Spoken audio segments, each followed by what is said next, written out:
Hi dear students, welcome to the business class. In previous video I discussed about the advantages of functional structure. Today I want to discuss about what are the disadvantages of a functional structure. Yes, ಈ ಒಂದು ಮುಂಚಿನ ವಿಡಿಯೋದಲ್ಲಿ ಕಾರ್ಯಾತ್ಮಕ ರಚನೆಯಲ್ಲಿರುವಂತಹ ಅನುಕೂಲತೆಗಳು ಯಾವ್ಯಾವಿದಾವೆ ಅನ್ನುವಂತಹದನ್ನು ನಾವು ತಿಳ್ಕೊಂಡಿದ್ದೀವಿ. ಇಂದಿನ ಒಂದು ತರಗತಿಯಲ್ಲಿ ನಾವು ತಿಳ್ಕೊಳ್ಬೇಕಾದಂತಹ ವಿಷಯ ಯಾವುದು ಅಂತ ನೋಡಿದಾಗ ಕಾರ್ಯಾತ್ಮಕ ರಚನೆಯಲ್ಲಿನ ಅನಾನುಕೂಲತೆಗಳು ಯಾವ್ಯಾವಿದಾವೆ ಅನ್ನುವಂತಹದನ್ನು ತಿಳ್ಕೊಳ್ಳೋಣ. Yes, the first one is the functional empire. ಕಾರ್ಯಾತ್ಮಕ ಸಾಮ್ರಾಜ್ಯಕ್ಕೆ ನಾಂದಿ.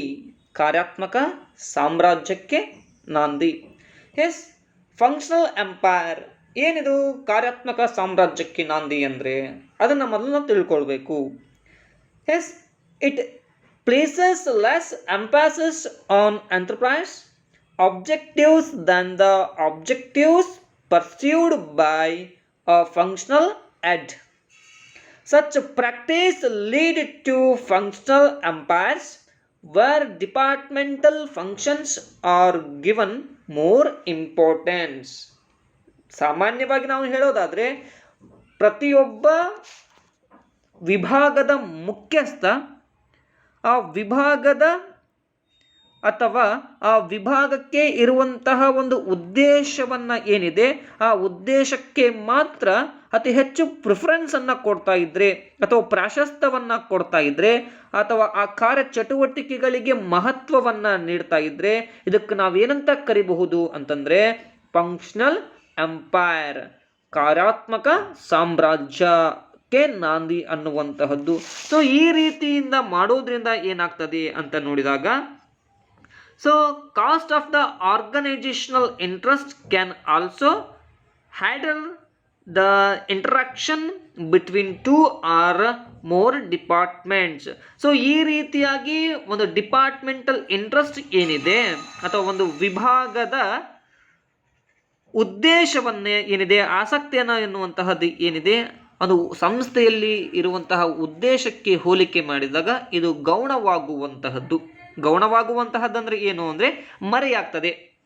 ಒಂದು ಯಾವುದರ ಉದ್ದೇಶವನ್ನು ಮರೆಯಾಗ್ತದೆ ಅಂತಂದರೆ ಸಂಸ್ಥೆಯ ಉದ್ದೇಶ ಮರೆಯಾಗ್ತದೆ. ಒಂದು ಡಿಪಾರ್ಟ್ಮೆಂಟಲ್ ಉದ್ದೇಶ ಎದ್ದು ಕಾಣುವಂತಹದ್ದು ಆ ಡಿಪಾರ್ಟ್ಮೆಂಟ್ ಅಥವಾ ವಿಭಾಗದ ಉದ್ದೇಶಕ್ಕೆ ಮಾತ್ರ ಮಹತ್ವವನ್ನು ನೀಡಿದಂತಾಗ್ತದೆ. ಇದರಿಂದ ಸಂಸ್ಥೆಗೆ ಏನಾಗ್ತದೆ, ತೊಂದರೆಯಾಗುವಂತಹದ್ದು. ಅದಕ್ಕಾಗಿ ನಾವೇನು ಮಾಡ್ತೀವಿ, so it is a disadvantage to organisation.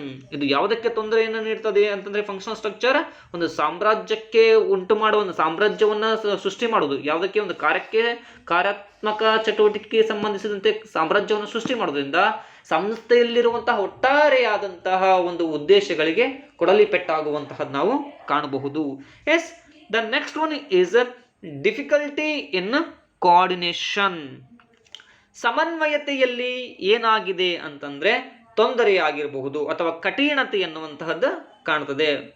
So ಯಾವುದರ ನಡುವೆ? In between of information regarding to the departments. ಯಾವುದಕ್ಕೆ ಸಂಬಂಧಿಸಿದೆ? ವಿವಿಧ ವಿಭಾಗಗಳಿಗೆ ಸಂಬಂಧಿಸಿದಂತಹ ಮಾಹಿತಿಯ ಬದಲಾವಣೆಗಳಲ್ಲಿ ಇಲ್ಲಿ ಏನಾಗ್ತದೆ ಅಂತಂದರೆ ಸೊ ಸಮನ್ವಯತೆಯ ಕೊರತೆ ಕಾಣಬಹುದು. ಯಾಕಂದರೆ ಫಂಕ್ಷನಲ್ ಎಂಪೈರ್ ಕಾರ್ಯಾತ್ಮಕ ಸಾಮ್ರಾಜ್ಯಕ್ಕೆ ನಾಂದಿಯಾಗಿರುವಂತಹದ್ದು, ಅದನ್ನು ಮರಿಬಾರ್ದು. ಒಂದು ಕಾರ್ಯಾತ್ಮಕ ಸಾಮ್ರಾಜ್ಯ ಏನು ಸಿದ್ಧವಾಗಿದೆ, ಪರ್ಚೇಸ್ ಡಿಪಾರ್ಟ್ಮೆಂಟ್ ಅಂದರೆ ಅವ್ರದ್ದೇ ಉದ್ದೇಶವನ್ನು ಹೊಂದಿದೆ, ಸೇಲ್ಸ್ ಡಿಪಾರ್ಟ್ಮೆಂಟ್ ಅಂದರೆ ಅವ್ರದ್ದೇ ಉದ್ದೇಶವನ್ನು ಏನಿದೆ ಅವ್ರದ್ದೇ ಆಬ್ಜೆಕ್ಟನ್ನು ರೀಚ್ ಮಾಡಬೇಕಾದಂತಹದ್ದೇ ಸ್ಟ್ರಾಟಜಿಯನ್ನು ಕ್ರಿಯೇಟ್ ಮಾಡ್ತಾ ಇರ್ತಾರೆ. ಇವ್ರಿಗೆ ಇನ್ಫಾರ್ಮೇಷನ್ ಏನಾಗ್ಬೋದು, ಸೊ ಎಕ್ಸ್ಚೇಂಜ್ ಮಾಡೋದ್ರಲ್ಲಿ ಸಮನ್ವಯತೆ ಕೋಆರ್ಡಿನೇಷನ್ ಇಲ್ಲದೇ ಇರುವಂತಹದ್ದು ಕಾಣ್ತಾ ಇದ್ದೀವಿ. ಯಾವುದರ ಉದ್ದೇಶದಿಂದಾಗಿ? So only simple the terms functional structure, ಕಾರ್ಯಾತ್ಮಕ ರಚನೆಯಿಂದಾಗಿ ಸಮನ್ವಯತೆ ಅನ್ನುವಂತಹದ್ದು ಯಾರ ನಡುವೆ?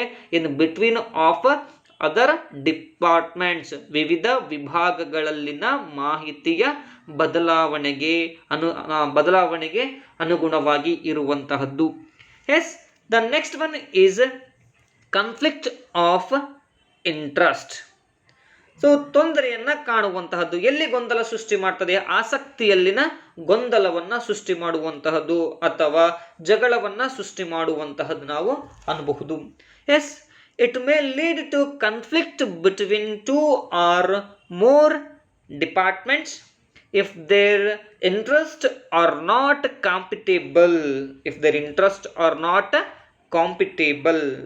Interdepartmental conflicts also arise when responsibilities are not clearly separated.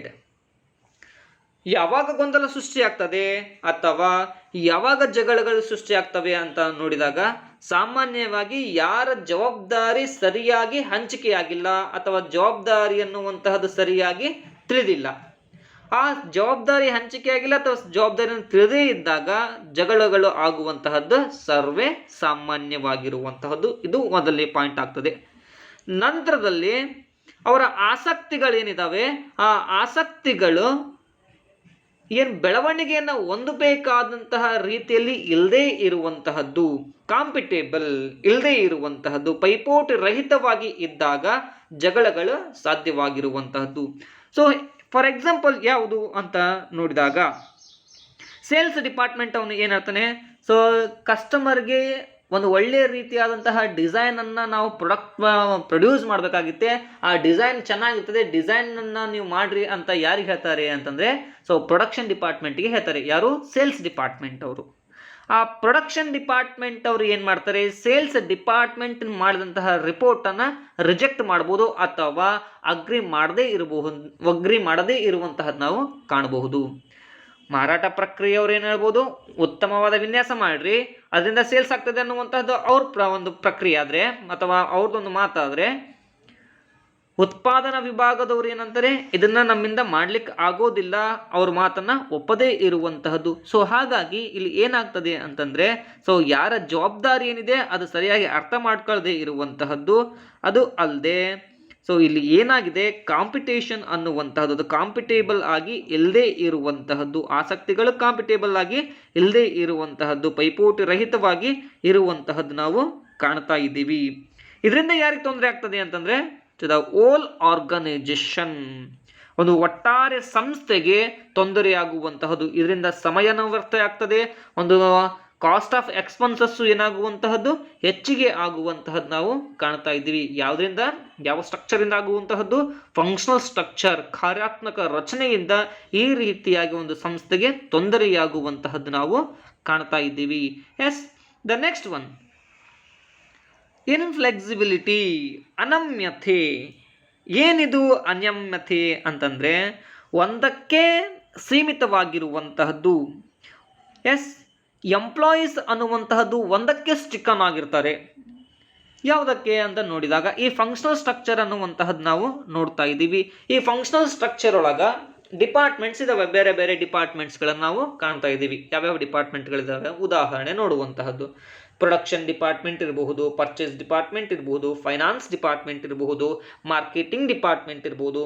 ಆ ಪರ್ಚೇಸ್ ಡಿಪಾರ್ಟ್ಮೆಂಟ್ ಒಳಗೆ ಮತ್ತೆ ಯಾರು ಬರ್ತಿದ್ದಾರೆ ಅಂತಂದರೆ ಸಬ್ ವರ್ಕರ್ಸ್ ಇರುವಂತಹದ್ದು, ಫ್ಯಾಕ್ಟ್ರಿ ಮ್ಯಾನೇಜರ್ ಇರಬಹುದು ಅಥವಾ ಸ್ಟೋರ್ ಮ್ಯಾನೇಜರ್.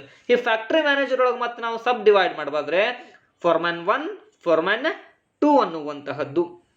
ಸೊ ಈ foreman 1, foreman 2 or factory manager or store manager ಇಲ್ಲಿ ಎಲ್ಲನೂ ಎಲ್ಲಿ ಕಾಣ್ತಾ ಇದ್ದೀವಿ, ಪ್ರೊಡಕ್ಷನ್ ಮ್ಯಾನೇಜರ್ ಒಳಗ ಕಾಣ್ತಾ ಇರುವಂತಹದ್ದು. ಎಲ್ಲಿ ಕಾಣ್ತಾ ಇದ್ದೀವಿ, ಪ್ರೊಡಕ್ಷನ್ ಮ್ಯಾನೇಜರ್ ಒಳಗ ಕಾಣ್ತಾ ಇದ್ದೀವಿ ಅಥವಾ ಪ್ರೊಡಕ್ಷನ್ ಡಿಪಾರ್ಟ್ಮೆಂಟ್ ಒಳಗ ಕಾಣ್ತಾ ಇರುವಂತಹದ್ದು.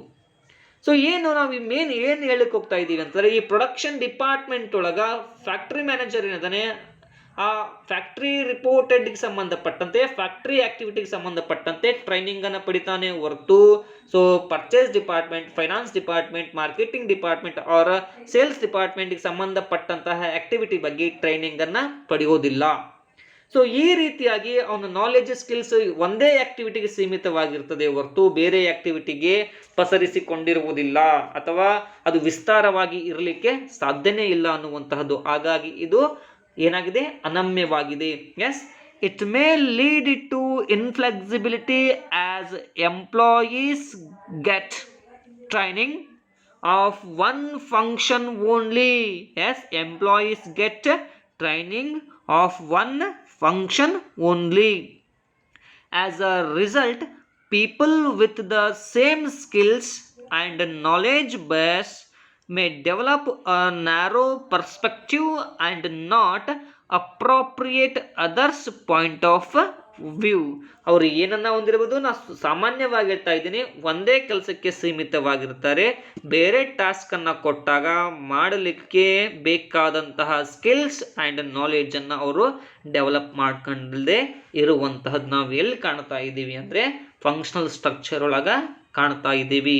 ಅಂದ್ರೇನು, ನಾವು ಸಾಮಾನ್ಯ ಅರ್ಥದಲ್ಲಿ ನೋಡ್ತಾ ಹೋದ್ರೆ ಸೊ ಒಂದು ನ್ಯಾರೋ ಕಾನ್ಸೆಪ್ಟ್ ಒಳಗ ಈ ಒಂದು ಫಂಕ್ಷನಲ್ ಸ್ಟ್ರಕ್ಚರ್ ಇರುವಂತಹದ್ದು. ಅದಂಗಾಗಿ ಇದೇನಾಗ್ತದೆ, ಎಂಪ್ಲಾಯಿ ಡೆವಲಪ್ಮೆಂಟ್ಗೂ ತೊಂದರೆ ಆಗ್ತದೆ, ಆರ್ಗನೈಸೇಷನಲ್ ಡೆವಲಪ್ಮೆಂಟ್ಗೂ ತೊಂದರೆ ಆಗ್ತದೆ. ಯಾವುದು, ಇನ್ಫ್ಲೆಕ್ಸಿಬಿಲಿಟಿ, ಅನಮ್ಯತೆ ಅನ್ನುವಂಥದ್ದು. ಯಾವುದರಿಂದ ಅನಮ್ಯತೆ ಉಂಟಾಗ್ತದೆ? Yes, due to only the reason of functional structure, ಕಾರ್ಯಾತ್ಮಕ ರಚನೆಯಿಂದಾಗಿ.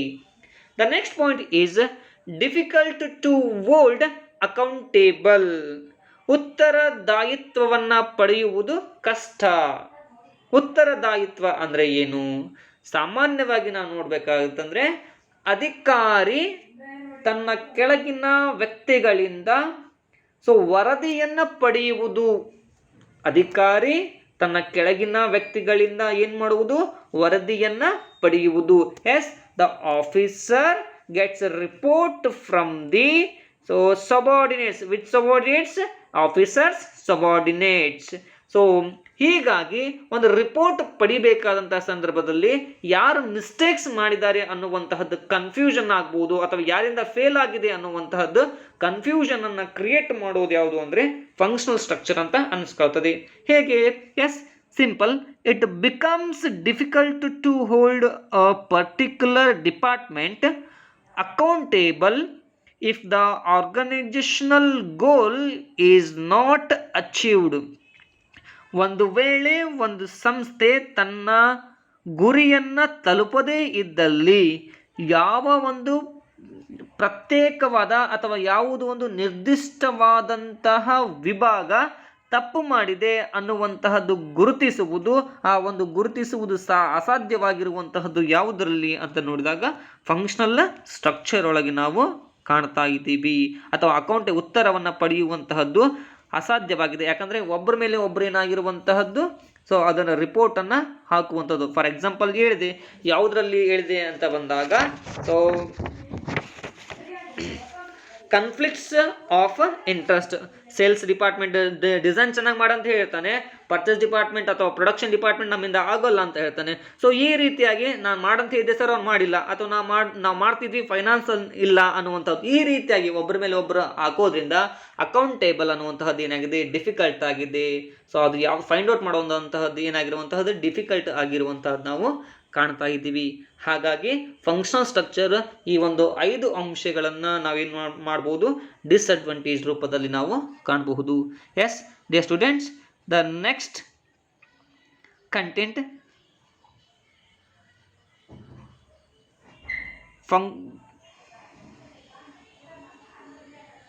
I will explain in next class. Thank you.